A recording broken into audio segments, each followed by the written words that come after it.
Yesu Kristo uko yari ejo n'uyu munsi niko ari kandi niko azokwama ibihe bidashira. Abaheburayo 13:8. Ikete rizunguruka nimero ya 20 Nzero 1980.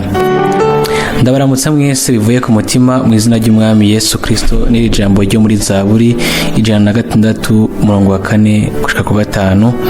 Uhoraho nyibukana imbabazi ugirira abantu bawe, ungendanire agakiza kawe, kugira ngo mbone ugutotahara kw'abo watoranije, mpimbagwe n'umunezero w'abantu bawe, nirate n'ishamvu yawe. Mbega ijambo ryiza cane ryavuzwe riva ibwina mu mutima kandi rifise igiciro kuri twese. Dukwiye kurisoma kenshi kugira ngo twumve neza ubwina bwaryo. Ubwa mbere tubonamwo urukundo rw'Imana ikunda ubwoko bwayo. Igikorwa c'agakiza n'igikorwa c'urukundo c'Imana gikwira mw'isi yose. Uwo amenye urukundo rw'Imana rwerekanywe muri Kristo hama akemera ubwo buntu yahawe, acika kubwo kwizera Umwami wacu Yesu umukundwa mu Mwami. Urukundo rw'Imana ruca ruba umugabane w'abatoranijwe. N'urukundo rubohora, rukiyuzuza kandi rukababarira. Imana ni rukundo. Biciye kuri mwemu wiwe isuka urukundo rwayo mu mitima yacu, biciye aho igahishura kamere kayo muri twebwe. Hamwe abakristo bihweza gushika ku mpera kugira ngo babone hashika ubuhigwe bw'abatoranijwe, hama ngo bagire umugabane banezerewe mu vyo Imana ihava ikora mu bwoko bwayo bihuje n'isezerano ryayo. Urunganwe rw'impwemu. Ni kubwo rukundo Imana yatuvyaye biciye kuri mpwemu, ikatuvyara kubw'ivyizigiro bizima. Ukuvuka mu bantu ni icamwa c'uko habaye ugusama, inyuma y'uko habaye guhura mu rukundo, ubumwe bwabaye, ni nako bigenda mu bintu vy'impwemu. Imana yatwiyegereje mu rukundo. Kristo yavyawe na mpwemu yera. Muri ubwo buryo nyene umwana w'Imana wese avyagwa mu buzima bushasha na mpwemu w'Imana. Nkuko mu buzima busanzwe umwana amaze kuvyagwa yinjira mw'isi muri uko kuvuka, niko n'umwana w'Imana avyawe na mpwemu yinjira muri iyo si yindi. Nkuko ukubaho k'umwana mu bantu kuboneka gusa inyuma y'uko yavutse, niko binagaragara ku mwana w'Imana yavutse. Ivyo uko ari bibiri ni ibintu bihari bifatika. Mu kuvuka hano ku isi tuba tubaye abana b'abantu, mu kuvuka mu buryo bw'impwemu ducika abana b'Imana. Abo nkunda none turi abana b'Imana, ariko uko tuzomera ntikurahishurwa. Yohana 1:3-2. Ko mwavyawe ubwa kabiri mutavyawe n'imbuto ibora, ariko mwavyawe n'imbuto itabora, mubihejwe n'ijambo ry'Imana ririho rigahoraho. Petero 1:23. Agakiza kava ku Mwami, kuko niwe aremera muri twebwe ukugomba no gukora. Mbega coba ari giki Isirayeli yoba yarakoze ngo baronke agakiza kayo no kubohoka? Ni muri uko kubohoka niho hasohoza isezerano ryawe Aburahamu. Mbega Mose yoba yageze kuki mu guharira kwiwe na Farawo? Imana ntiyagambiriye gukundisha hama igakomantaza umutima uwo mutware? Ariko mu gihe gikwiye, aho buri muryango wose w'Abisirayeli wari umaze kwihuza neza n'ivy'Imana yari yarageze, aho umwagazi wicwa amaraso agaseka ku bishimajyango, aho barya inyama zokejwe n'umuriro, ni muri uwo mwanya bashoboye gusohoka bakwije vyose, bakijijwe kandi babohowe. Ni kuri barya batari bari munsi y'amaraso yamenetse kubw'impongano, nibo urubanza rw'Imana rwaguyeko, kandi nibo marayika muranduzi yakubita. Imfura mu Bisirayeli zaraziganijwe, isezerano ry'agakiza no kubohoka byarasohoje, kandi bikomera nk'icagezwe igihe amaraso y'umwagazi yaramaze kumeneka. Abari baragiriwe ubuntu imbere y'Imana bakaba baratoranijwe, basohotse ari nk'ihanga ry'isezerano. Ni muri uwo mwanya niho bitwa ishengero ry'isezerano rya kera, abahamagariwe gusohoka. Ijambo ishengero canke ikoraniro rivugwa ku ncuro ya mbere mu Kuvayo 12:3. Kuko ubugingo canke ubuzima bw'umubiri buba mu maraso, nanje nshinze kwaba ku gicaniro ku bwanyu ngo abe impongano y'ubugingo bwanyu, kuko amaraso ari impongano kubw'ubugingo buri muri yo. Abalewi 17:11. Igihe Yesu Kristo umwami wacu umwagazi w'Imana yapfira i Golgota, niho rero habereye agakiza kuzuye, ukubohoka gutunganye, niho uwizera yasohokeye mu bugurano. Abo bose baturanirijwe imbere yuko isi iremwa kuba abahungu n'abakobwa b'Imana bagize igice gikomeye cyo gucungurwa kwaherahejwe mu buryo butunganye. Mbega amaraso ya Kristo, uwo yitanze ku Mana atagira agasembwa abitewe na mwemu ahoraho, ntazoroshiriza guhumanura imitima yanyu ngo ibikorwa by'impfagusa bivemwo, kugira ngo mubone ingene mukorera Imana nzima? Twinjizwa mu mugambi w'agakiza w'Imana. Umwami wacu yumvikanishije ijambo ry'ubushobozi mu gihe yari amanitswe ku musaraba bw'abantu, asemerera ati byose birarangiye. Ku ijambo ry'umusaraba kubahona ari ubupfu, ariko kuri twebwe abakizwa n'ubushobozi bw'Imana. Abikorinto ba mbere igice ca mbere umurongo wa 18. Ku isaha aho umwiza uganza, umuco w'Imana wakira abo bose bashobora kwizera. Ubuzima bw'imwemu bwari buri muri ayo maraso y'Imana bwaratanzwe biciye muri ubwo buryo kugira ngo bibe ari ku buntu tuvyakira. Arababarira ati ico n'amaraso yanje y'isezerano aviriye benshi. Mariko 14:24. Ni ugucungurwa Imana yasohoje ataco irinze gusaba. Bisigura ngo Imana ntivuga ngo utegerezwa gukora iki canke kiriya, ariko ni gikorwa c'Imana. Iri jambo ngo kuko umuntu wese azokwambaza izina ry'Uhoraho azokizwa ryaremejwe n'igihe Kristo yarabambye ku musaraba. Umwambuzi yambaje izina ry'umwami hanyuma aronka inyishu ati ndakubwire ukuri, uyu munsi urabana nanje muri paradizo. Mu gihe amaraso y'umwagazi w'Imana yameneka, ibyaha byacu byari bibabariwe kandi amakosa yacu yari ahongewe.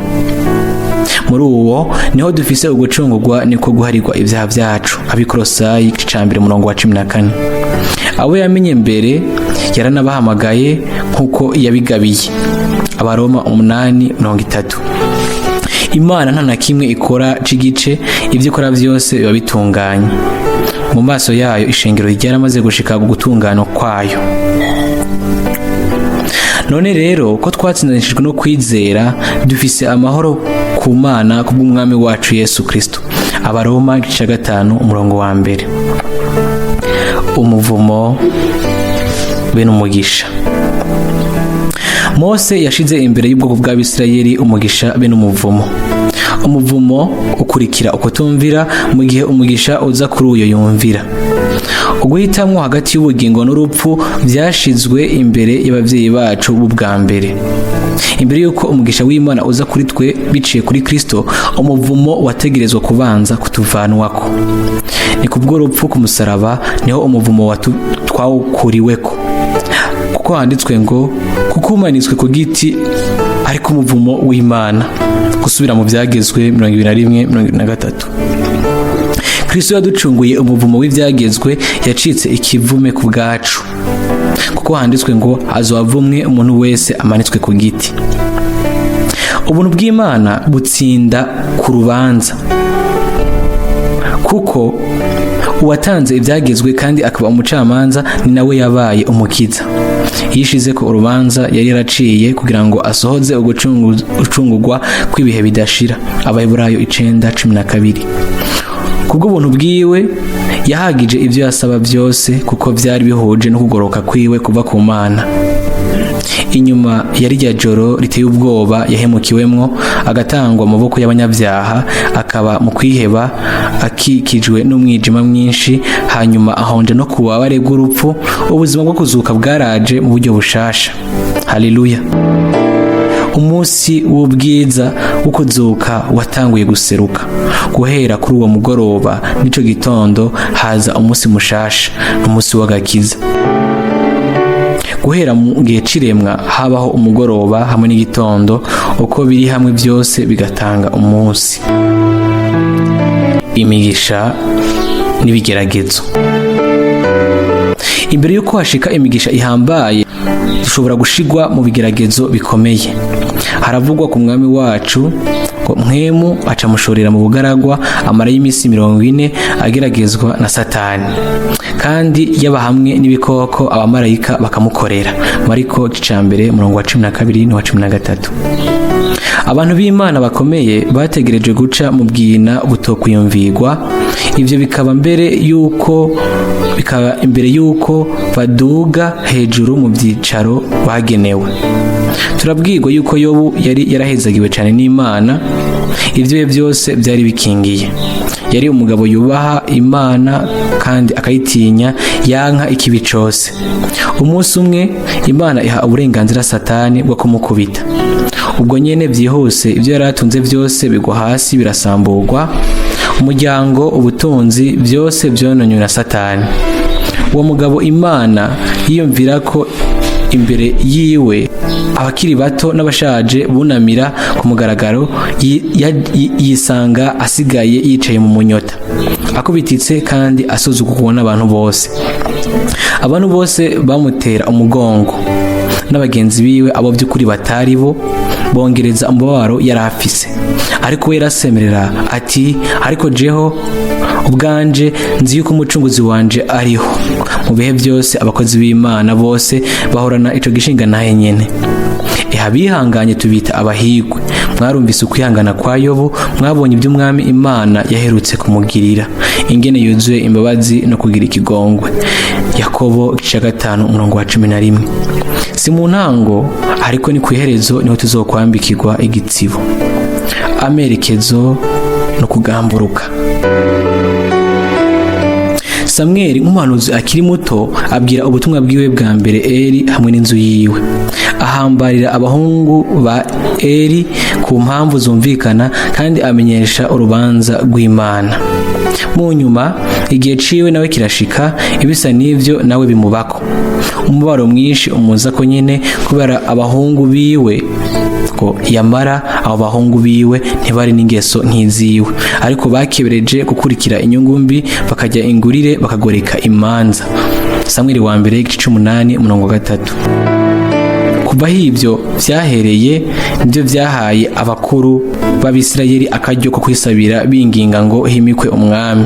Nuko abakuru b'Abisirayeli bose barakorana baja irama kwa Samweli, baramubarira bateheraba urashaje kandi abahungu bawe ntibafise ingeso nk'izawe. None rero twimikire umwami wo kuducira imanza. Samweli wa mbere 18:4-5. Samweli yari yaratakaje ububasha bwiwe mu bantu no mu nzu iwe bwite. Abana biwe bafashe izindi nzira zabo, ivyo bibera akaga uwo mukozi w'Imana. Mwene data ukiri muto canke uwo woba uriwe wese, wiyubare mu byo uvuga kandi ntukavuge gose iyo hari ico unegura ku muzezi wa shengero ku nyifato y'abana biwe. Umugoroba nturashika kuri bose, rindira gato abana bawe bakure hanyuma uzoce urubanza. Nta wizera ariho uwo atajambo na rimwe ryotuma anegurwa. Ese ukuntu byoroshe gufata ijambo ukaduza igipfunsi ukubita umuntu asanzwe akubititse. Abakozi b'Imana rimwe na rimwe baca mu nzira z'ibigeragezo, baba basanzwe bafise imitwaro yabo yo kwikorera.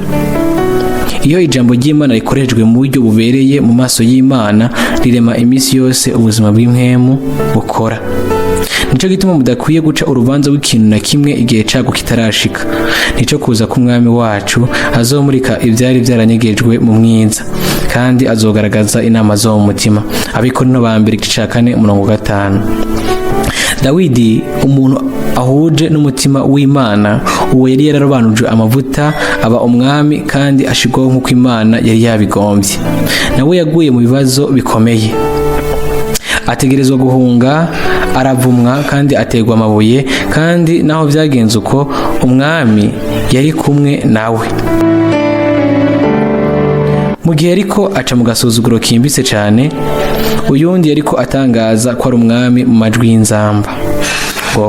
Nuko Abusalomo yigarurira imitima y'Abisirayeli. Nimwumva ijwi ry'inzamba muce muvuga muti Abusalomo agiye ku ngoma i Heburoni. Samweli wa kabiri 15:10. Dawidi niwe Imana yari yarabwiye kuja i Heburoni, atari Abusalomo. Bukeye abantu b'Ubuyuda baraza bahimikira Dawidi, bamusutse ko amavuta ngo abe umwami w'umuryango w'Abayuda. Samweli wa kabiri 2:4. mu kibanza nyene Dawidi yarobanurijwemwo amavuta ngo abe umwami ku muryango waturanijwe wa Yuda, naho nyene Abusalomu yatangarije ko ari umwami. Ariko si kubera ivyo Imana yohindura n'akazatsa ku mugambi wayo. Uwatowe kandi agashwaho n'abantu arashobora gushibugwa igihe cose kandi agahebwa n'Imana. Uwaturanijwe n'Imana ntizigera na rimwe imushibura. Yaba Sawuli canke Abusalomu canke uwundi wari we wese ashizweho nk'umurongozi n'abantu arashobora kwitega buri kanya gushibugwa n'Imana, naho homuboneka ko gusigwa nk'uko kwari kuri Sawuli. Ngo maze Dawidi atangura kuduga umusozi Elayono, aduga ararira ingenda yitwikiriye mu mutwe, atambaye inkweto, kandi abantu bose bari kumwe nawe bitwikira mu mitwe baduga bararira ingenda. Samweli wa kabiri 15:30. Mu gihe abari bakoraniye hamwe na Abusalomu bavuza impundu z'intsinzi, Dawidi n'abari ku ruhande rwiwe bari n'umubabaro mwinshi wimbitse. Ninde rero yogenzura inzira z'umwami maze ngo amubwire ukuntu akwiye gukora ibintu ngo bigenze neza? Yosefu n'abandi bantu b'Imana bakomeye baciye mu bigeragezo bigoye ibwina mw'idamba. Imana ntiyadusezeranije kuturongorera hejuru gusa ku dusongero tw'imisozi, ariko yaravuze iti, uri umusavyi wanje, naragutoranije sinagutaye. Yesaya 41:9. Mu ntango y'ubukozi bwa Mose byose byagenda neza, ariko nyuma y'igihe runaka ubwoko bwose bwa bene se burahaguruka buhindukirira kumugwanya. Ibirenze kuri ivyo, ikibazo ciwe bwite naco ciyongeramo. Nubwo biruko, iri jambo riguma rifise agaciro ngo kuko ingabire z'Imana no guhamagara kwayo itavyicuza. Abaroma 11:29. Iyo twihweje neza ubuzima bw'abo bahanuzi bahezagiwe bidasanzwe n'Imana, dutegerezwa kubona ko naho vyaruko bagumye ari abantu. Imana yonyene niyo mucamanza agororoka. Wewe urinde uhinyura umushumba w'abandi, ko imbere ya shebuja ariho ahagarara canke agatemba. Mbere ushime azohagarara kuko umwami wacu ashobora kumuhagarika. Abaroma 14:4. Kuri Paulo byose ntivyari vyoroshe byo mu gihe ciwe. Uyu munsi twashobora kwibaza ko bose bamwubaha bakumviriza ivyo yavuga. Yamara siko vyari biri. Ni vy'ukuri yari afise mu rungano rwiwe amabango adasanzwe, ariko umunsi umwe yisanga asigaye ari wenyene kandi yahebwe na bene se. Hano na hariya amakoraniro aratabugwa, bene data barasohoka ariko atari mu mpwemu imwe, batwaye inyigisho zonona zirema ingorane n'amadidane mu bwoko bw'Imana. Nuko naho gusa mpwemu w'Imana akorera mu bukozi yashizeho, niho umwami yubakira ishingiro ryiwe. Aho abantu bishirishaho bakitiranya impano yo kuvuga isanzwe hamwe n'umuhamagaro uva ku Mana, aho barondera icobero cabo ubwabo bakishimagiza aho boshimagije umwami, kandi basambura ishengero.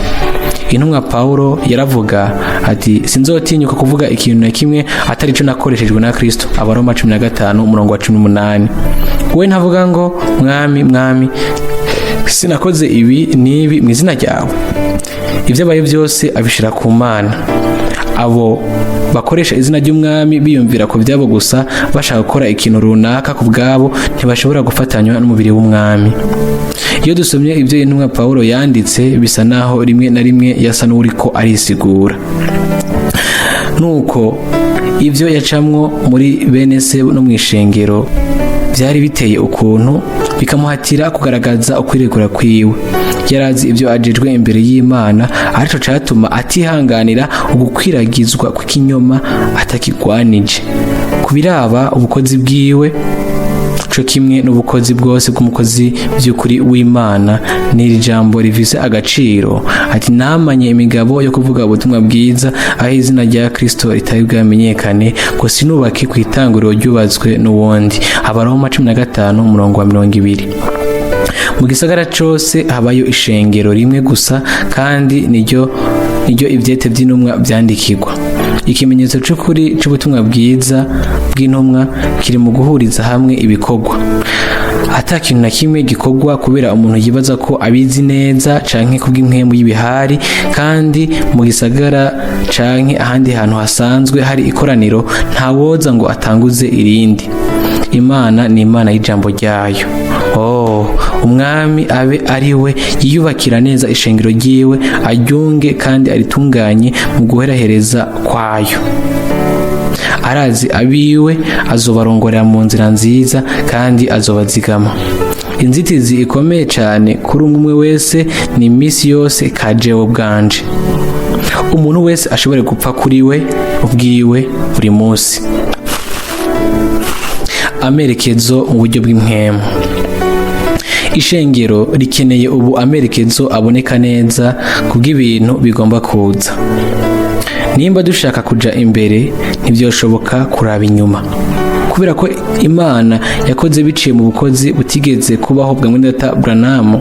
Dutegerezwa kubonamwo igikorwa cyo muri kazoza ca mpwemu yera.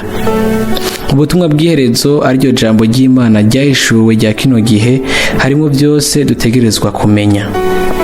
Ariko ni munsi y'uburongosa gusa bwa mpwemu yera niho tuzokwerekwa ugufatanya guhari ubu hamwe n'inzira z'Imana bihuje n'iterambere ry'ivy'impwemu.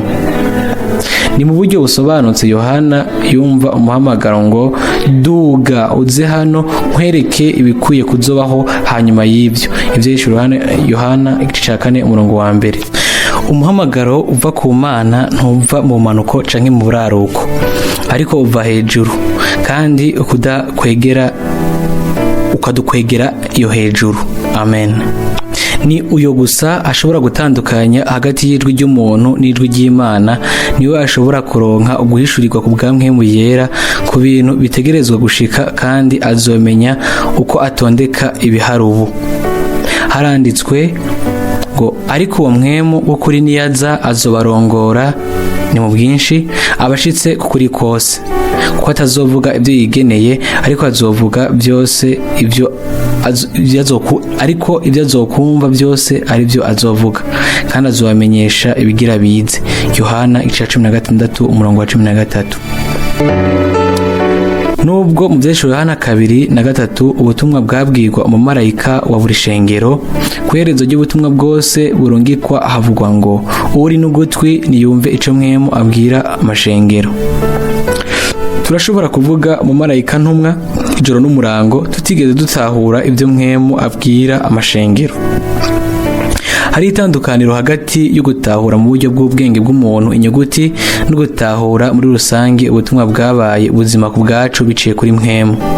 Mu bwami bw'Imana iyo igihe giheze ikindi kiratangura. Yosuwa yari yaronse igikorwa gifatira kuri kazoza, gishingiye ku masezerano y'Imana no ku rufatiro rw'ubutumwa bw'ubuhanuzi bwa Mose. Elisa yambaza Imana ya Eliya, afata isezerano yari yasigiwe, afata n'umutamana w'umuhanuzi, akorera mu kwizera. Aho Eliya yahagarikiye niho igikorwa ca Elisa catanguriye. Igihe Yohana umubatizi yarahejeje igikorwa ciwe, umwami Yesu atangura igikorwa ciwe. Inyuma yuko buri jambo ryose na buri sezerano bifatiye kuri we byasohoza, igikorwa gihambaye cahawe ishengero. Hama hariho ukubandanya mu bwami bw'Imana. Igihe kuri literi ikanguro ryari riheze ku by'ubugorozi, haje kugendererwa n'ubuntu hamwe na Wesley. Aho ubukozi bwa Mwene Data Branham bugarukiye, hategerezwa gutangura ibijanye n'ibirikurikira. Ivyo ntibikwiye kugarukira gusa ku binezaneza mu bugingo gusa, ariko bitegerezwa gucika igikorwa ca mwemu kinyengetera kandi kikagumaho gushitsa ku iherezo, kikadusunikira mu bwina bw'ijambo. Gutinya Imana bitegerezwa kugaruka. Ingoro y'Imana ntikwiye kuguma igihe kirekire ari senga ry'abambuzi, ariko itegerezwa gusubira kuba ikibanza co gusengeramo. Birashoboka yuko ku iherezo nk'uko byari ku ntango, ibi bintu bibiri bisangwa mu ishengero: urubanza n'ubuntu. Ku ishengero ryo ku ntango twoshobora kuvuga ku bintu byinshi, kuri Pilato, ku guhemuka kwa Yuda, ku kwihakana kwa Petero, no ku byo umugwanizi yari yateguye byose. Ariko guhera igihe mwemu yari yasukwa, baciye batangura kuvuga ku bikorwa by'ubwiza Imana yakoze. N'ubu ivyo bishobora gukorwa gusa biciye ku gusukwa kwa mwemu. Mu butumwa bwa mbere yavuze, Petero ahomekewe na Mwemu afatira kuri Dawidi ati nuko kuko yari wavugishwa n'Imana akamenya ko Imana yamurahiye indahiro kwizoshira ku ngoma yiwe uwamutse mu bura bwiwe, yavuze ibyo kuzuka kwa Kristo abibonye bitari bwabe. Uko abantu babona ibintu, Petero yari ushobora gufatira kuri Dawidi mu buryo bwinshi, ariko yari yuzuye Mwemu Yera hanyuma yihweza ibintu byose nk'uko Imana ibona. Amen. Umwami ashobore kuduhindukirira mu nyonga hiwe kugira ngo atugirire ubuntu, akoresha ikigongwe ku bwoko bwiwe muri bino bihe by'iherezo, atugarukane kuco ishengero ryari riri ku ntango. Ikibanza c'abagore twisunze Bibiliya. Inyuma y'uko ubutumwa kwabirana no kwahukana busohorewe, birakwiye kuvuga amajambo amwamwe kuri iyo ngingo, atari ico umwe muri twebwe avuga canke yandika gifise ububasha, ariko ico Imana yavuze kandi kikandikwa kigumana ibihe byose ububasha kandi kiba ari ngombwa. Nkuko bimeze ku cigwa cyose tuvuga ko imirongo ya Bibiliya ishobora gukoreshwa mu insiguro canke iyindi. Nubwo hariho uburyo butandukanye bwo kubona ibintu, hategerezwa yamara kubaho uko Bibiliya ibibona. Kuko Mwene Data Ewald yari yarabitegekanije akongera akabivuga ubwiwe mu butumwa kwabirana no kwahukana, bamwe bashobora gutsitazwa n'imirongo imwe, abandi bagatahura nabi ibi canke ibindi yavuze. Ivyanditswe bitegerezwa guseswa ataciyumviro cihishe inyuma kugira ngo tumenye uko ibintu bimeze nk'uko Imana yabishizeho. Ubwo butumwa bwatanzwe na Mwene Data Ewald biturutse ku itegeko ritumbereye ry'umwami yari yavuganye nawe imbere y'igihe mu gicu c'indengakamere. Bitegerezwa rero ngaho kuba bifise igiciro kinini. Mwene Data Ewald yavuze ko harimwo byinshi kurusha mu bundi butumwa bwabuzwe imbere, kuko ivyabuzwe byose ni ukunikuraho agize.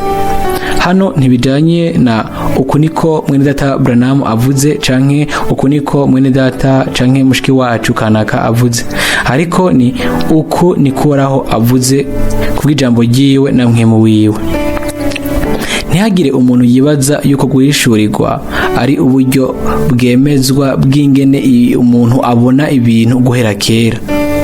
Nta na hamwe yoba yaragaragaza itandukano hagati y'isezerano risha mu rya kera, kuko yarazi neza kurusha twebwe twese yuko yari wa wundi yari yaravuze muri rimwe yongeye akavuga no mu rindi.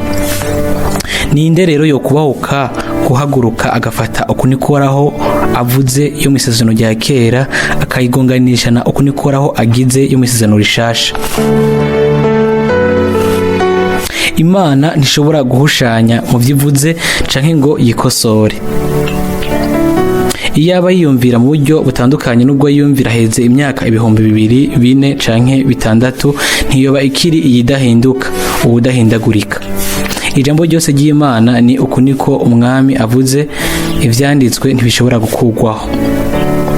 Ntimugire ngo naje gusenyura ivyagezwe canke amajambo y'abavugishwa n'Imana. Sinaje kubisenyura, naje kubishitsa.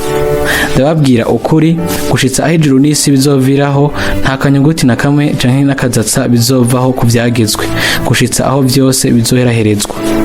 Nukuzorenga ibwirizwa na rimwe ryo muyoroshe hanyuma y'ayandi, akigisha abantu ngo bagire batyo, mu bwami bwo mwijuru azokwitwa muto hanyuma y'abandi.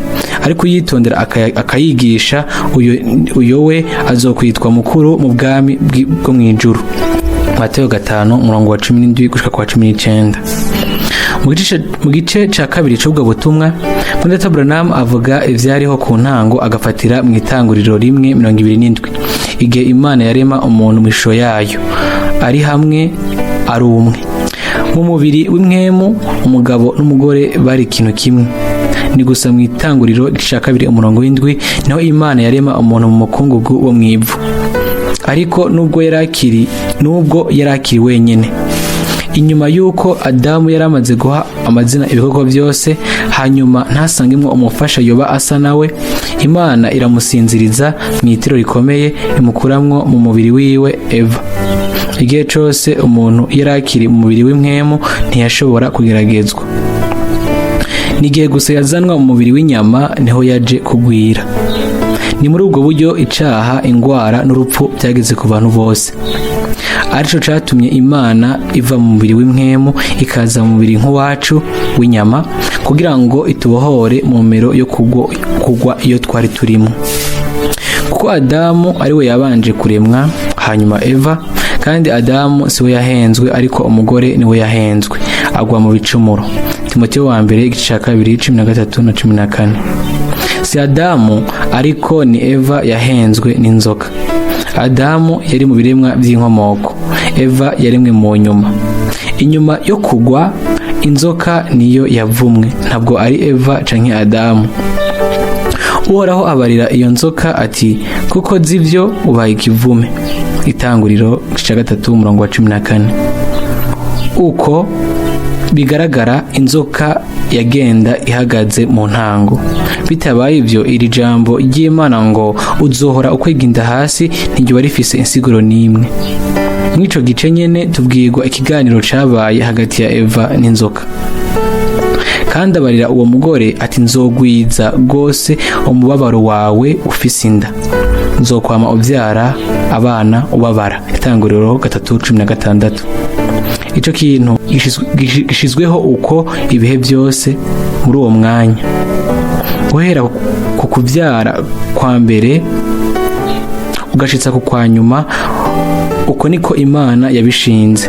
Mbere n'igikorwa cyo gucungura kirangiye casoreje igorogota, nta kintu na kimwe byahinduye kuri byo. Uko imibiri yacu imeze mu buryo busanzwe biguma uko gushitsa ku guhindurwa kw'imibiri igihe Yesu Kristo azobagarutse.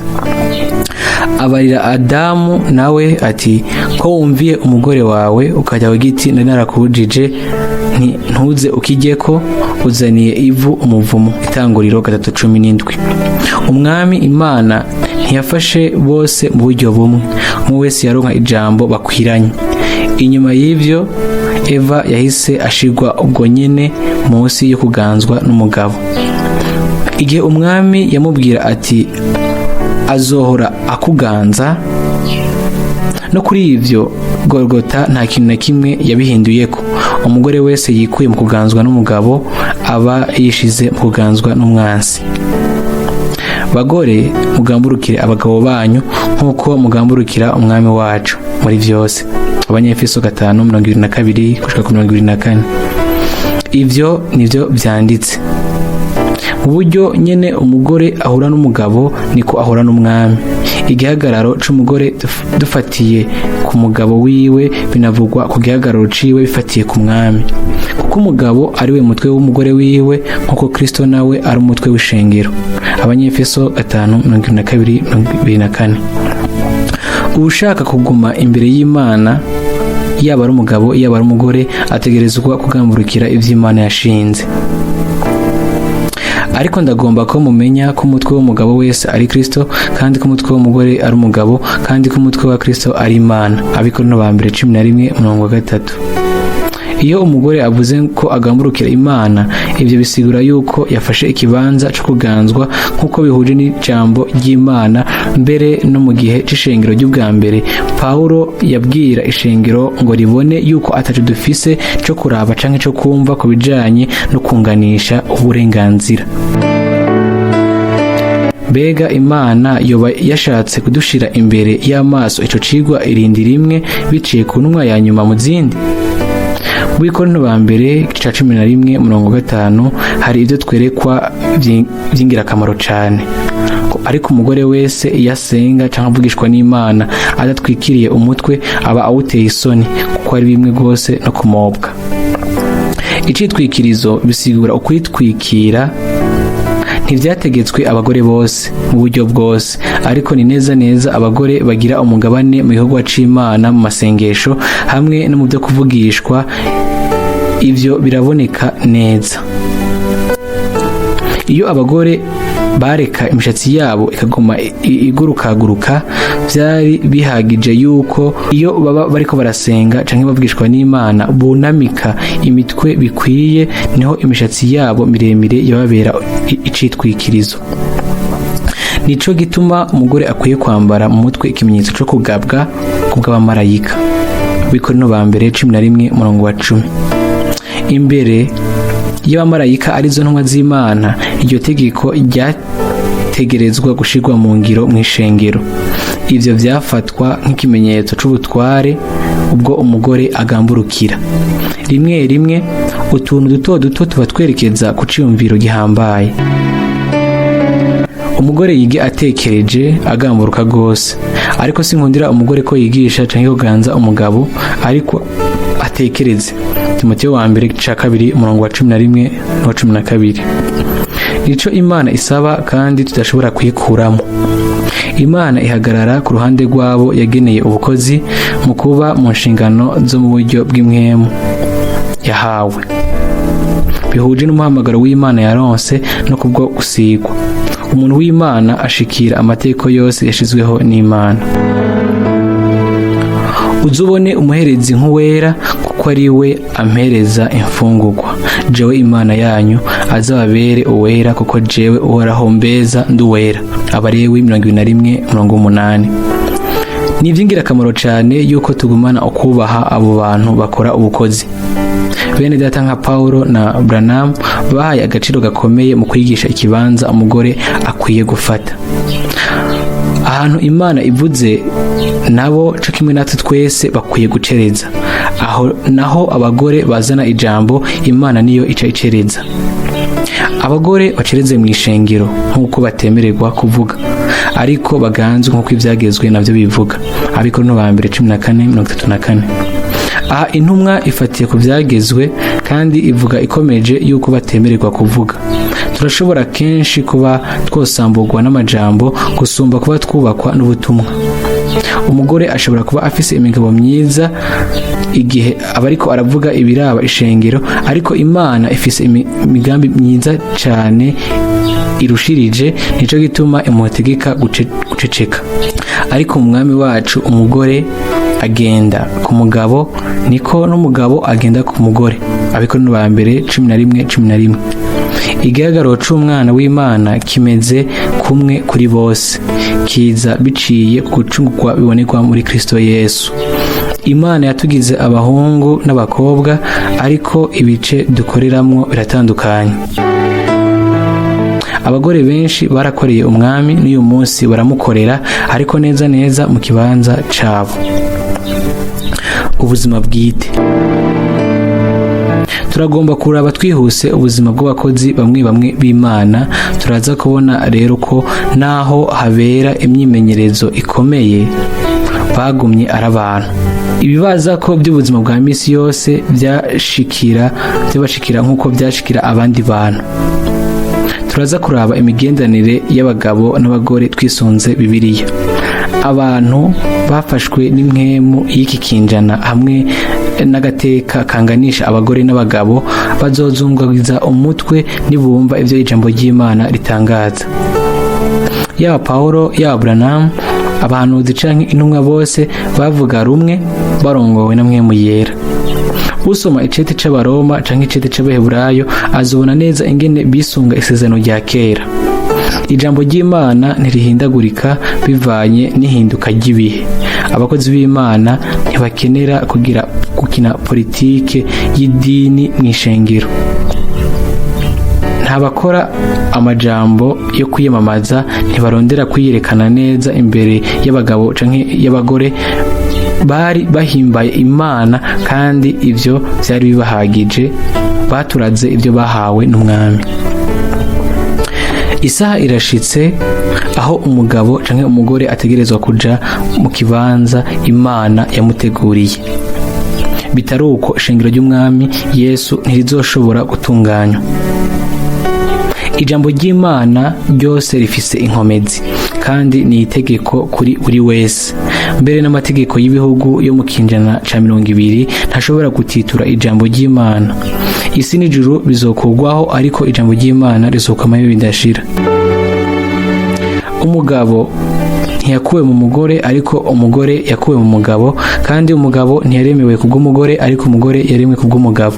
Abikorinto ba mbere 11:8-9. Abantu benshi bamaze gusoma ubutumwa buvugwa kwabirana no kwahukana batahuye ko Mwene Data Branham yagombye gutanguza inyigisho yo kwabira abagore benshi, ariko siko biri, ntibikanabe imbere y'Imana. Ni iby'ukuri ko yafashe uburorero mu ijambo ry'Imana kugira ngo yerekane ikibanza c'umugabo ko gitandukanye n'ic'umugore. Hano turaza kuvuga ku bintu bimwe bimwe byabaye kugira ngo dutahure neza, kandi umwe wese ashobora kuvyumvira ko mu mpwemu y'amasengesho ari imbere y'Imana. Bivanye n'imigenzo yacu ya kera, abagabo bahambaye b'Imana bisanze mu makosa mu bintu bimwe bimwe. Iyo baba babayeho mu gihe cacu haheze igihe kinini, aho baba barabaciriye urubanza, baba barashizwe ku ruhande, ubukozi bwabo baba barabwiyamirije, baba barabahagaritse kuvuga n'ubutumwa, ihamagwa ryabo baba bararihakanye. Kandi by'ukuri bari na mwemo. Ijambo ry'intumwa Pawulo riracafise akamaro ngo kandi uhereye none nta muntu tuzi kubw'umubiri, Abikorinto ba 2:5-16. Ibintu bimwe bimwe byarashitse mu buzima bwabo birekuwe n'Imana. Nubwo biruko, imyimenyerezo yabo ni igishinga ntahe kizima cerekana igikorwa kidasanzwe c'Imana. Ku byerekeye ubuzima bwa sogokuruza mu kwizera, haranditswe ngo Aburahamu agabira Isaka ibyatunze byose, aha utuganuke abaha barakazi. Itanguriro 25 gura ku murongo wa 1 gushika ku 6. Twizere ko umwe wese aguma yubaha Aburahamu bijanye n'ibihejeje kuvugwa hano. Yari umuhanuzi, umuntu yagenderewe n'Imana ubwayo, bakaganira nawe nk'umugenzi wiwe, akayizimana ibifungurwa, nayo ikamuha amasezerano mbere igakorana nawe isezerano. Itanguriro 18. Yari umugabo yizeye kandi yumvira Imana, atagira umugayo imbere yayo. Umugambi munini w'agakiza urimwo Aburahamu. Ku bijanye n'ubuzima bwa Mose, ariwe muhanuzi asumba abandi misezerano rya kera kandi agereranywa neza na Kristo. Mu gusubira mu Byagezwe 18:18 turabwirwa ibi: ni mu gihe c'urugendo mu bugaragwa, Mariya umuvugishwakazi be na Aroni umuherezi bacumura ku Mana kuko bavuze nabi Mose mu bantu ku vyerekeye ikosa ryiwe. Mariya yakubiswe n'imibembe, yagarutse mu ikoraniro Mose amaze kumusengera akabona gukira gose. Naho gusa ikoraniro ryasubiriye urugendo. Bavuze bati, none Uhoraho avugana na Mose wenyene? Mbega ntavugana natwe twese? Mbega uno munsi siko biyumvira kandi siko bavuga? Womenga bafise ukuri imbere y'Imana kubijanye nuko babona ibintu. Ariko hariho itandukaniro rinini hagati y'Imana ibwira umuntu hamwe n'ijambo Imana yahaye umuntu rikamutegeka kuyikorera mu gikorwa runaka yamugeneye kurangura. Uvuga nabi umukozi w'Imana aba yitaramuye mu ikoraniro ryayo, ariko bikwiye ko yategerezwa kugaruka nimba yahamagariwe gusohoka. Nta numwe yasuzuguye Mose kubera ibyo yakoze. Mbega siwe muntu yari umugwaneza yabayeho ku isi? Imana ntaco yamwagirije. Ubuzima bwa Yakobo bwari bumeze gute? Abahungu ba Yakobo bari 12. Abahungu ba Leya, abahungu ba Rakeli, abahungu ba Biliha n'abahungu ba Zilipa. Itanguriro 25:23 gushika ku 26. Yakobo yari yakoze imyimenyerezo myinshi n'Imana. Yahinduwe Isirayeli, se w'imiryango 12 w'ubwoko Imana yari yaratoranije ngo babe inyegu yiharije. Imana ntaco yareze Aburahamu, yaba na Mose canke Yakobo, mbere nta numwe mu bakozi bayo. Mbega abo bagabo bararenga ivyagezwe canke barakira ijambo ry'Imana? Boba bari bafitaniye ubumwe n'Imana? Boba bari abera, abahanuzi bagendana n'Imana? Egome, nivyo Imana yabishingiye intahe. Nta nta n'umwe yo kwibaza ko bishoboka tubandanije kuvuga ku buzima bw'abo bantu b'abahizi b'Imana. Ku bijanye na Dawidi, yaba mu isezerano rya kera canke rishasha, muri yompi afise ikibanza gihambaye. Yesu Kristo yerekanwa nk'umwana wa Dawidi. Umuntu buntu yocira iteka kuri Dawidi ntiyokongera gusoma Zaburi n'imwe. Mbega Imana ibona ibitandukanye natwe? Kuri Dawidi hagumyeho ikintu kibi kimwe imbere y'Imana, nk'uko vyanditswe mu vyera, ivyanditswe vyera bitumenyesha, kuko Dawidi yakoze ibigororotse imbere y'Uhoraho, ntiyigeze anyuranya na rimwe mu mabwirizwa yiwe mu buzima bwiwe bwose, kiretse ku bijanye na Uriya umuheti. Abami ba mbere 15:15. Dawidi yakoze icaha c'ubusambanyi n'ubwicanyi igihe yatwara umugore w'uwundi mugabo. Mbere no kuri ivyo naho Imana yonyene niyo yoshobora kumucira urubanza. Tworonse Bibiliya imeze gute hakuwemwo ivyerekeye Dawidi vyose? Turabwirwa kandi ibintu vyinshi kubijanye na Salomo.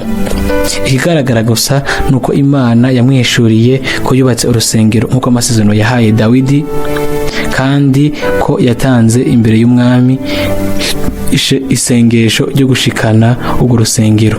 Ni ivy'ukuri ko twebwe twavuze ko ibiganza vyiwe vyari bihumanye, kandi ko vyobaye vyiza yigiwe kure. Salomo ahejeje gusenga, umucanwa umanuka uvuye mu ijuru utongora ikimazi cyo konswa n'ic'amashikanwa, ubwiza bw'Uhoraho bwuzura mu rusengero. Imana yarakiriye isengesho iri mu ijuru, yarishuye ku isi mu buryo ndengakamere. Ni bangahe uno munsi baduza ibiganza vyera nk'uko bavyibaza, ariko Imana ntiyishure kandi ntimanure umuriro? Mbega Imana yoba yarifatanije n'icaha canke n'umunyabyaha? Biragahera, ntibikabe na rimwe. Vyongeye ntiyokwifatanya n'abafise ishusho yo kwera kandi arabafarisayo. Icaha kizoguma ari icaha, no kurenga ivyagezwe vyayo, amabwirizwa yayo. Ukora icaha arenga ivyagezwe vyayo, kandi icaha no kurenga ivyagezwe n'Imana. Yohana wa mbere 3:4. Intumwa Yohana arabandanya agatanga insiguro zikwiriye, arongowe na Mpwemu Yera, atarengeje urugero. Ukora icaha no wa mubi. Yohana wa mbere 3:8. Nta numwe yoba umwana w'Imana kandi ngo abe uwa wa mubi. Turabizeye canke turi abatizera? Nitwazigama amabwirizwa yiwe, aho niho tumenya ko twamumenye. Yohana wa mbere 2:3. Turakeneye urubanza rw'Imana no kubona co kimwe n'Imana. Mpwemu Yera atwemeza icaha biciye ku vyagezwe n'amabwirizwa. Icaha tukimenyeshwa n'ivyagezwe. Abaroma 3:20. Amabwirizwa yatanzwe n'Imana mu isezerano rya kera, ariko ni mu isezerano rishasha tugomba kuyubaha bivuye ku gucungurwa. Urubanza ruvugwa n'intumwa mu isezerano rishasha rwashitswa hisunze isezerano rya kera.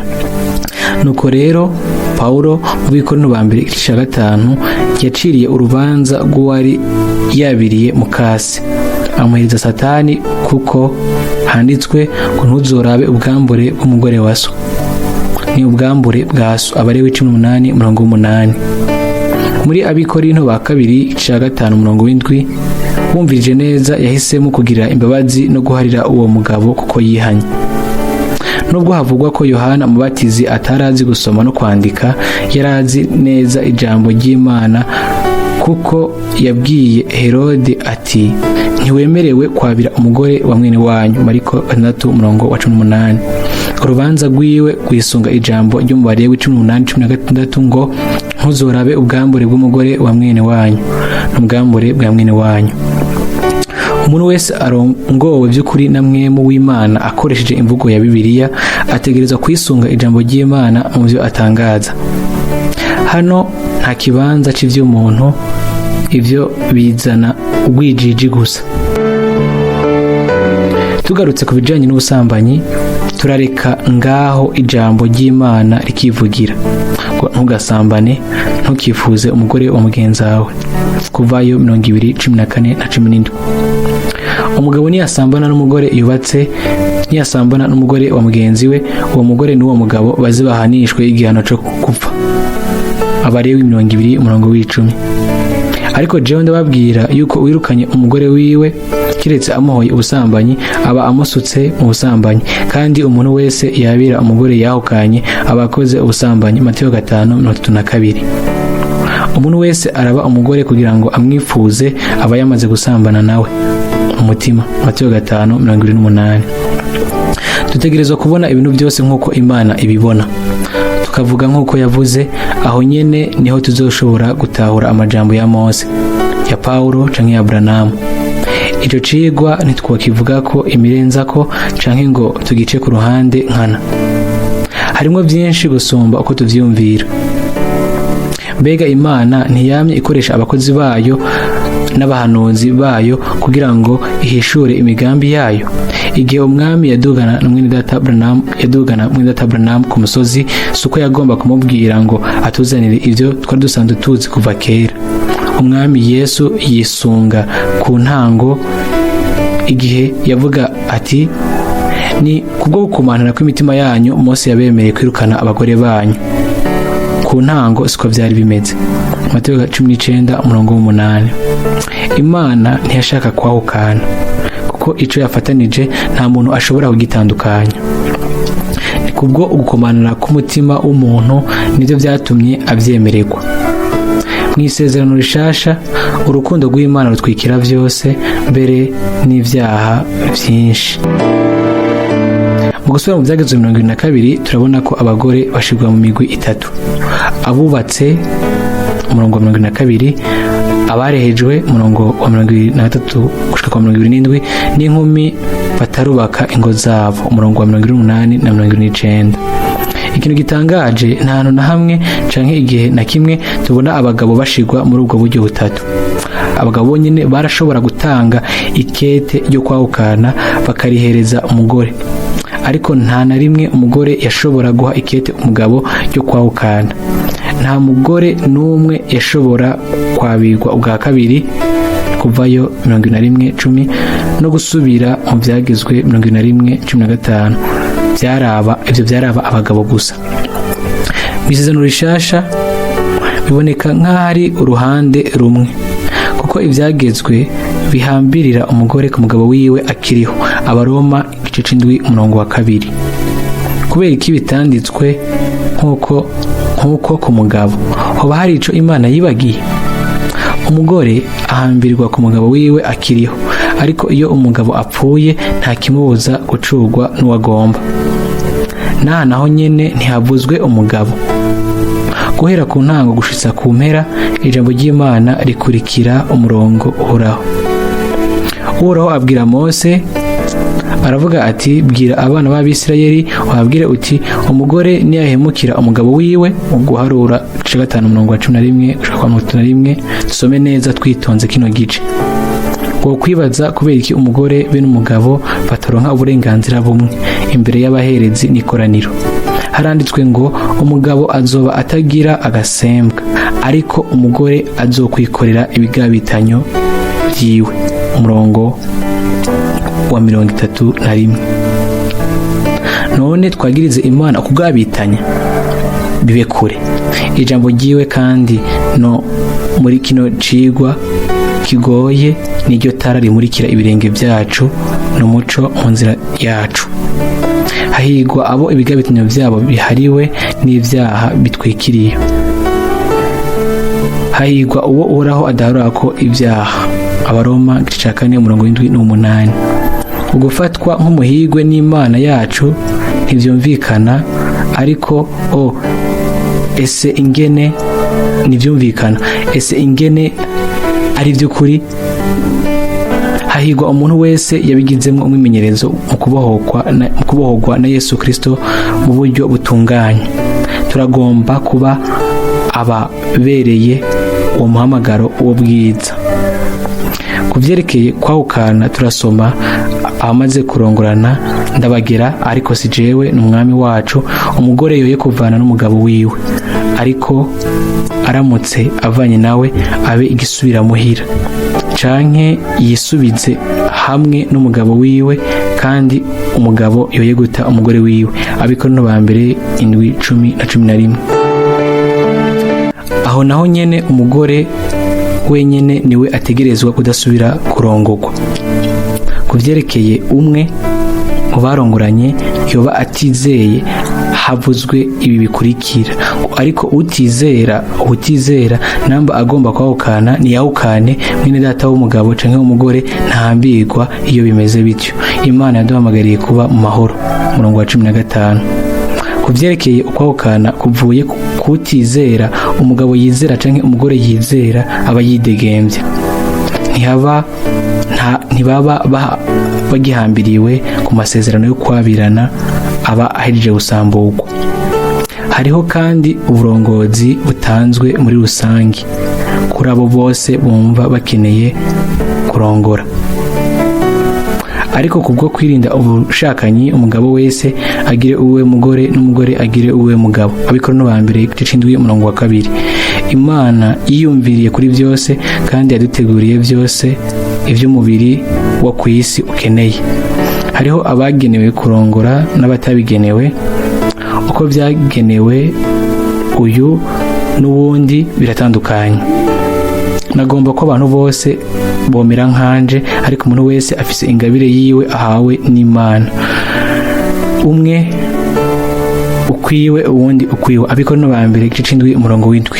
Hari ikibazo kubijanye n'ibi ku mpano y'Imana idasanzwe nkuko twabona ko byihariye, byagomba kudutera kwiyumvira. Hano si impano ya mwemu ivugwa, ariko ni impano ya kamere iyo Imana umuremyi wacu ashira muri uyu canke uyundi, no kuvuga impano yiharije. Ivyo navyo dutegerezwa kubimenya kugira ngo twubahe ijambo ry'Imana. Arabishura ati bose batahura iryo jambo, ariko gusa nababihawe bonyene, kuko harababaye inkone uhereye mu nda. Matayo 19:11-12. Mbere mu buzima bw'abagabo bahambaye b'Imana turashobora kubona ibitandukanye mu buzima bwabo. Umwe wese yari yarahawe n'Imana impano bwite mu buzima bwiwe bw'umubiri, kandi yari yarahawe nayo ubukozi bw'impwemu. Ariko hariho ivyanditswe tugomba kwiyumvirako. Nuko umuzizi wa shengero akwiye kutabako umugayo, kandi akwiye kuba umugabo afise umugore umwe gusa. Timoteyo wa mbere 3:2. Ntitwigere twirengagiza ano majambo ahambaye ya Bibiliya. Umuzizi wa shengero ategerezwa kuba afise umugore umwe, kandi ntabe mushasha mu kwizera. Ategerezwa kuba ashoboye gufasha hamwe n'ubutabazi bw'Imana abafise ibibazo mu miryango canke mu bubatsi. Mu gusozera turagomba kwibaza ikibazo cyo kumenya kumbure niba igihe Paulo yavuga asunitswe na Mpwemu Yera kituba kiriko kiratwegera. Ko ariko bene data, ibi nivyo mvuga yuko igihe cagiriye uhereye none abari n'abagore bambere nk'abatabagira. Abikorino ba mbere 7:29. Dutegerezwa kandi bikomeye cyane kugabisha ko umwe wese ku giti ciwe ategerezwa kwakira imbere y'Imana ukubonesherezwa mu nzira ashaka gukurikira, niba mu butumwa gushingirwa canke kwabirana kwabubakanye bibujijwe, canke mu biganiro ku buryo bwiharije. Umugabo n'umugore barongoranye bakabuzwa kubana, nuko impwemu mbi iba igerageza kwigisha ibinyuranye n'ijambo ry'Imana. Ariko Mpwemu avuga avyeruye yuko mu bihe bizoza bamwe bazota ivyizegwa bagashira imitima ku vy'impwemu zimiza no ku vy'inyigisho z'abadayimoni, bavugishwa uburyarya bw'abanyabinyoma, bokejwe icapa mu mitima yabo, ibagiriza ikibi, badiza kwabirana, badiza n'ivyo kurya. Timoteyo wa mbere 4:1-3. Birakwiye kuri buri wese kuronka uguhagarara neza, akabohoka ku by'amadini byose, akaba umwana w'Imana w'ukuri. Intumwa Paulo yanditse kuri ivyo vyigwa byose mu buryo bugororotse neza. ntimukimane shiti kumbure musezeranye igihe kugira ngo mubone igihe cyo gusenga kandi mwongere mubane. Satani ntabageragereshe kutirinda kwanyu. Abikorino ba mbere igice c'indwi y'umurongo 5. Birakenewe kandi birihutirwa kuri kino cigwa kimurikwa neza ku mpande zose kugira ngo umwe wese aronke ubushizi bw'amanga kuko ahagaze imbere y'Imana, kandi namba hari ico mwiyumvira ukundi Imana izokibahishurira naco. Abefilipi igice 3:15. Bihuye n'intahe yuzuye ivyanditswe vyera Mwene Data Branham yavuze ku ruhande rwiwe amerekezo arongowe n'umwami yamutumye mu gikorwa.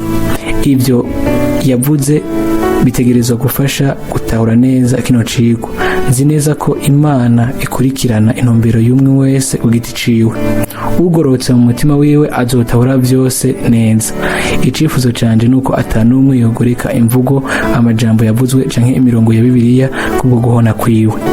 Nabikoze nkana kuba nirinze gusubiramwo imirongo yo mu butumwa, ukwabirana no gutandukana.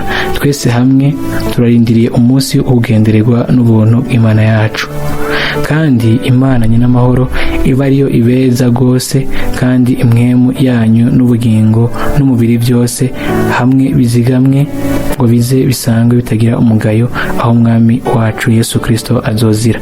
Abitsaneka ba mbere 5:23-24. Impera y'umwaka.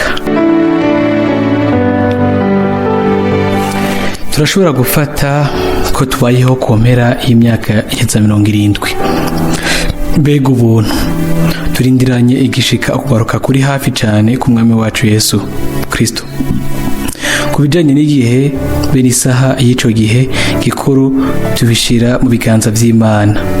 Umwami atugire abagabo bagendera imbere yiwe ku buryo tuzoba twiteguye kugira igihe cose tube twahagarara imbere yiwe. Amajambo yacu n'ibikorwa byacu n'inyifato zacu zose byategerezwa kuba bihuje n'ihamagarwa ryacu ryo hejuru ryo kuba turi abahungu n'abakobwa b'Imana, mu gihe tuzi neza yuko umunsi wose tubayeho uwashobora kuba ari uwa nyuma. Twihweje ibiriko biraba ku isi tumenya neza yuko atamwanya muremure bisigaje. Umunsi ku wundi ibinyamakuru bitangaza inkuru z'uburyo butandukanye ziteye ubwoba ziva mu isi yose. Ibidukora ko n'ibitwerekeye ubwacu, ibitatwerekeye ntituvyitaho cane. Ibijanye na politike, ubutunzi n'ivy'amadini byose nta kigenda. Ku isi yose ivyo birabohanye, kimwe gihamagara ikindi. Ku ikosa rimwe canke intambwe mbi ya kimwe, abantu bo ku isi bose bashobora kwinjira mu kaga. Ibihugu bikomeye biriko biratakaza inkomezi. Ibitoro vyahora bikoreshwa mu gutanga inguvu bisigaye bikoreshwa nk'agahato ka politike. Inkurikizi tutokwiyumviriye mu buryo bwose zigiye gukubita isi. Imigumuko, imitigito y'isi, gutembagaza amareta nivyo biriko biba umunsi ku wundi. Mu by'ukuri amahoro yarakuweho ku isi, kuko uruhendo rw'amahoro ntirubesha imbere y'ivyo turiko turacamo. Ibibazo by'uburyo bwose byugarije isi, ishengero bene Isirayeli navyo nyene bidasigaye inyuma. Ku rundi ruhande, umwansi mwicanyi w'abantu ataye uburake bwiwe ku ishengero no kuri Isirayeli, kuko vyose uko ari bibiri vyaturanijwe n'Imana. Ntiduhanganye n'abantu babi, ariko ni wa mubi Satani abaganzisha ububasha bwiwe bw'umwiza, ariko nta gukekeranya ko kwiherezo ari Imana yacu izokwerekana intsinzi yayo ku bintu vyose. Amen. Ibizoba byinshi byaratangajwe kuri iyi myaka ya 80, haba ku byerekanye imibumbe imwe n'ubwira kabiri canke ibyerekeye impinduka muri politike canke mu madini. Ni ivy'ukuri ko tubizirikana, ariko dushira ivyiyumviro vyacu byose kuri ijambo ry'umwami ngo nimwabona ivyo bitanguye gushika, muraramure imitwe yanyu, murangamize hejuru ko gucungwa kwanyu kuzoba kugira gushike. Luka 21:28. Kubw'amasezerano ahambaye kandi meza cane dufise imbere yacu, harimwo n'iryo kugaruka ku mwami wacu Yesu Kristo. ibishobora gushika byose imbere canke inyuma y'izamurwa nta n'umwe bivuga, kandi mbere kuri twebwe ntaco bisobanuye kidasanzwe. Tuzokwibana n'umwami wacu ibihe byose, kandi ivyo nivyo biduhumuriza. Amakuru yo mu ivugabutumwa. Kuri bene data n'abashiki bacu benshi mu bihugu byinshi, ingendo z'ubutumwa bwiza ziba ari iminsi mikuru. Kugira ngo utahure ico ubutumwa bwiza buvyara mu bizeye, bisaba ko uba wavyiboneye. Ndatangazwa n'ubwo rukundo rudasobanuritse. Amasanamu menshi y'amakoraniro ashobora gutangazwa, yaba ari mu buseruko canke mu burengero, muri Afrika canke muri Aziya. Imiryango yarugurutse. Umwami wenyene niwe azi igihe gisigaye hakiri umwidegemvyo wo kuvuga ubutumwa bwiza. Dufashijwe n'Imana turagomba kubandanya gukora mu gihe cose hakibona, kuko ijoro rigira rize aho atanumwe azoba agishobora gukora. Ntaco bitwaye ku bubasha bwa politike canke idini rikanza mw'ivyo bihugu bitandukanye, byose bihuriye kuri iki: bishibura umucunguzi wacu nk'umukiza. Nubwo biruko, urukundo rw'Imana ruratuboha. Twokwifuje ko abandi benshi bokwiyongereye bakizera biciye mu butumwa bwiza. Iduzwa ry'ibiciro ku rwego mpuzamakungu vyakozwe cane cane ku bihugu vyo muri Afrika no muri Aziya. Abakene bakomeje gukina cane, igikorwa co gutangaza ubutumwa bwiza gica kiragorana. Bisaba ko umuntu aba yaravyiboneye ubwiwe kugira ngo atahure ubukene bw'akaga bwugarije amamiliyoni menshi y'abantu. Dutwaye ku mutima bene data n'abashiki bacu, kandi tuzobandanya kubafasha no kubaha ibyo vyankenerwa mu gihe cose Imana izoduha uburyo bukenewe. Sindigera na rimwe nzana umutwaro w'ivy'umubiri canke ngo ntange amakete yo gusegerereza, kandi no muri kazoza sinzobikora. Umwami arazi byose, arishura amasengesho y'abana biwe hano kw'isi. Arazi ibyo bakeneye, kandi ashobora kwishura hano akoreye mu bwoko bwiwe. Mwebwe mwese mwiyumvira igikorwa c'Imana mukagishigikira mu masengesho no mu mashikanwa, ndabashimiye ku izina ry'abadashobora kubikora bose. Nagomba gushimira bivuye ku mutima umwe wese muri mwebwe, ndabaha ikiganza nk'abavukanyi. Ni muri kino gihe inguvu z'umuntu zose azitumbereje ku vy'igihe gito, niho natwe turushiriza kubohoka ku bintu vy'isi. Nk'uko mw'ishengero rya mbere abizera bazana ku birenge by'intumwa ibyo bashikana, niko bimeze no muri kino gihe, kugira ngo umurimo w'Imana ukomere. Bivanye n'ubukene bw'uyu canke uriya, ayo mashikanwa twarayagaburiye abakene mu buryo butunganye. Turashobora kuvuga ko umwami yatanze ivyankenerwa byose ku bikorwa c'Imana ku bwacu. Turashobora kwemeza bose ko atari imbere y'abantu gusa mpagarara, ariko n'imbere y'Imana nk'umukozi w'umwizigirwa uhugabura amabanga y'ijambo ry'Imana. Mfashijwe n'uburyo bukenewe, naronkejwe kubw'ibikorwa vy'Imana. Ndemeza neza ko nzoguma mpagaze imbere yiwe. Nifuza mu buryo bwiharije gushimira bene data bakundwa Beriliya, Pirati na Barnowiski kubwo icemezo bafashe cyo gukorera umwami hamwe n'abandi bene data. Igikorwa ca bene data i Burayi no muri Afrika caronse umugisha mwinshi, kandi kizovamwo ivyamwa mu bihe bidashira. Ni mu rukundo rw'abavukana twakoranye nabo n'abandi bene data mu bindi bihugu vyinshi. Bene data bo mu bice bitandukanye by'isi barabatasha mu mwami. Ibihumbi byinshi bafatanije natwe, kandi basengera mwebwe mwese mufasha mu gikorwa cyo gukwiragiza ubutumwa bwiza gushitsa ku mpera z'isi. Ndabashimira ku majambo yanyu yose yo kundemesha amakete n'ibyo munyipfuriza byose. Kubw'iminsi mikuru y'impera z'umwaka, ndabifurije imigisha myinshi iva ku Mana. Mwinjire mu mwaka musha muzuye inkomezi no kwizera kutanyiganyiga. Mwene So Ewald Franck.